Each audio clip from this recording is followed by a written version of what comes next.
So this is just going to be a short one to show you how I do this.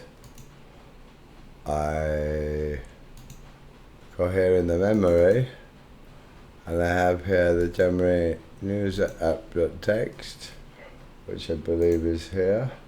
That's here, which is a recording of our last interaction where it asked me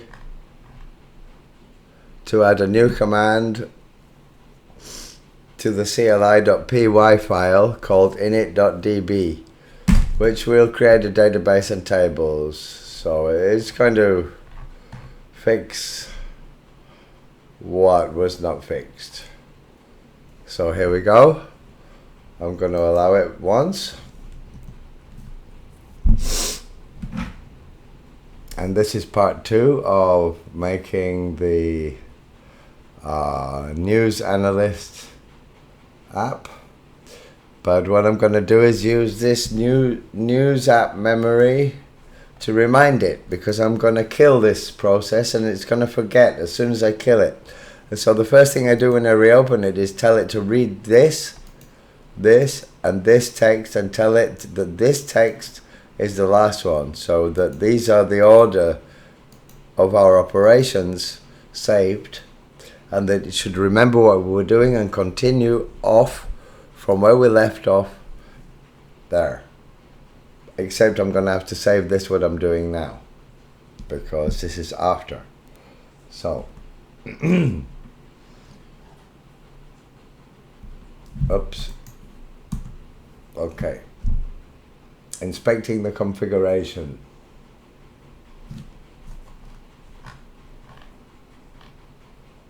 Now that the Google Generative AI has been updated, I will try running the process articles command again, and this should resolve the attribute error which was happening. So we're going to allow that, and it's going to troubleshoot that. It's updated the model in services.py, which is of course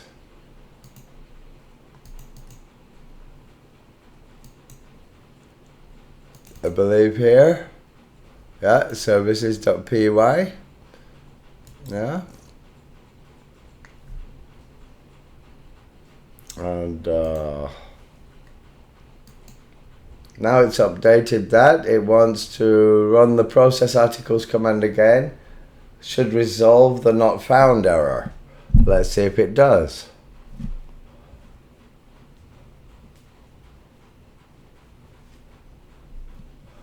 Analyzing the model configuration. So in VS Code you'd be having to install debuggers and all sorts of things, which once you've got everything installed, you might be able to work as fast as this, and maybe with a better oversight if you understand the code, but I think more slowly. A new function to list Gemini models, to retrieve and print the names of all available Gemini models. The not found error persists. Okay, it's gonna modify a couple of files. It looks like it's not having much success.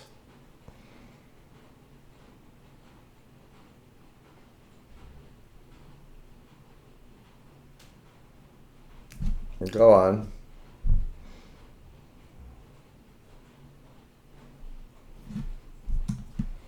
Go on. Oh, look at that. Look at all of those models.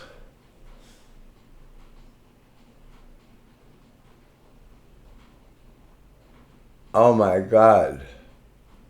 Look at all of those Gemini models available. Wow. So if you upgrade, I'm going to copy that just for a second. And you can see I have here in my clipboard history of everything I've copied up to a certain amount, which is another good thing with Kubuntu, Debian, KDE Plasma, Linux. Poetry run Python, appCLI, process articles in Gemini News Analyst. Yes, of course. We want to see what happens.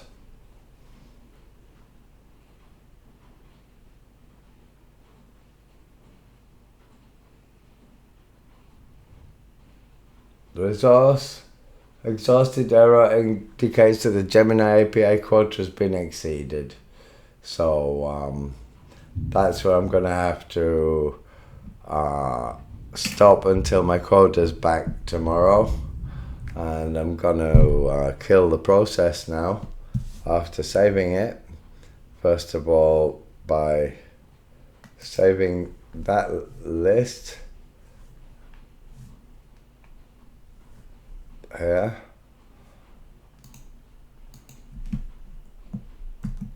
As Gemini models.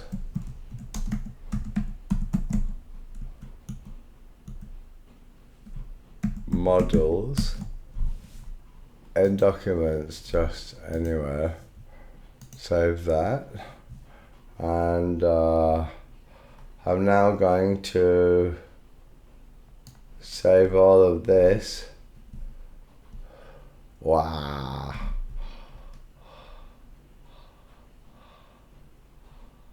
But you can see it doesn't have it all anymore. So that's why it's important to have this last piece.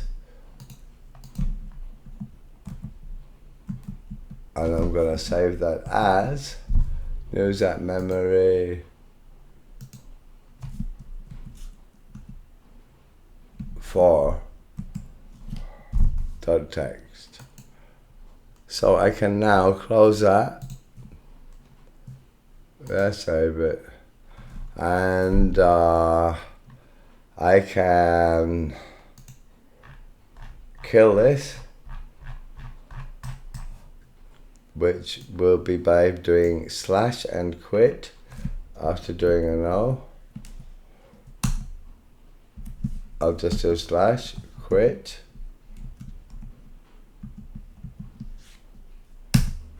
And it shows you verbose, my interaction summary of how many calls I made, 104 calls. 4 of them seem to have missed. Success rate 96%. User agreement 94%. Wall time 4 hours. Agent active 2 hours. APA time 8 minutes. Tool time 2 hours 5 minutes. Gemini 2.5 Pro 64 requests. Wow, 1,531,587 tokens. Input 14,000 out. 1,673 in. 8,340 out. Oh my god. So there you go. From John Spencer in Cicada at Kubuntu Mac. In the Documents Top News subfolder, creating an app with Gemini-CLI, and I'll continue with part 3 later. So that's just showing you. And don't forget, if you can look here, I am still in a virtual environment.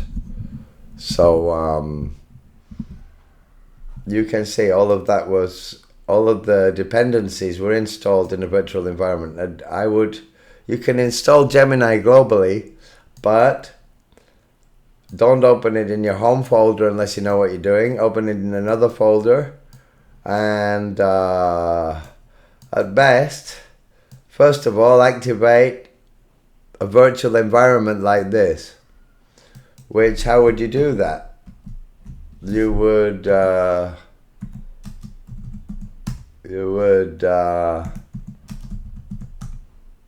do this. Python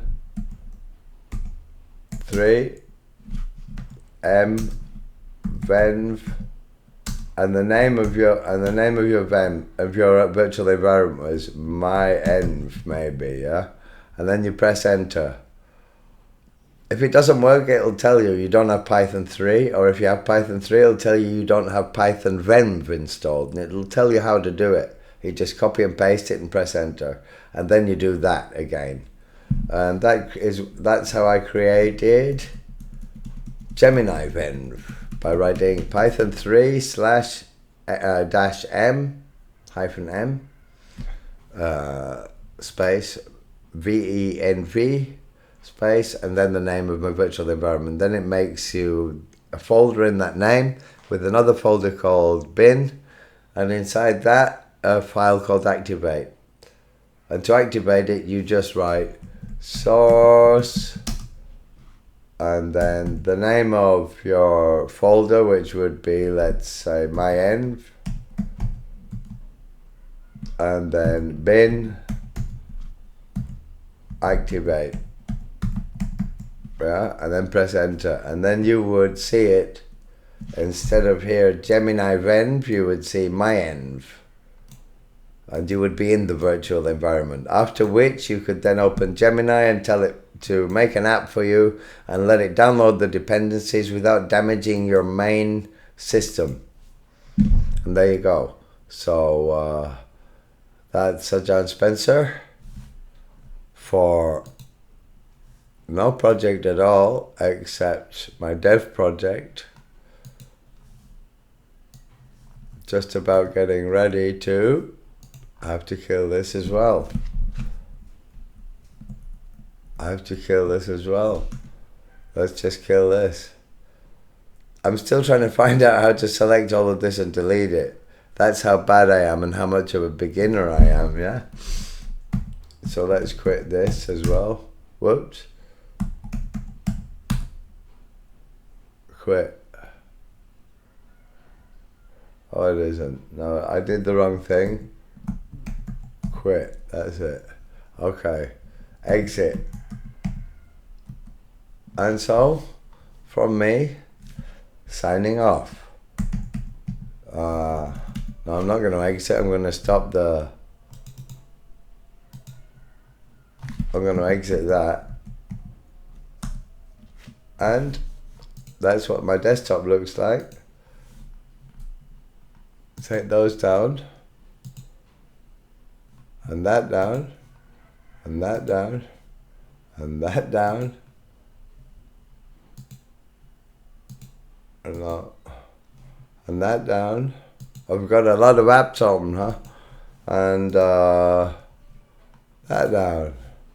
And this is my desktop. I've got 4 desktops.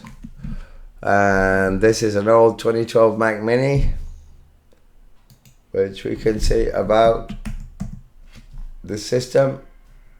Whoops, about the system.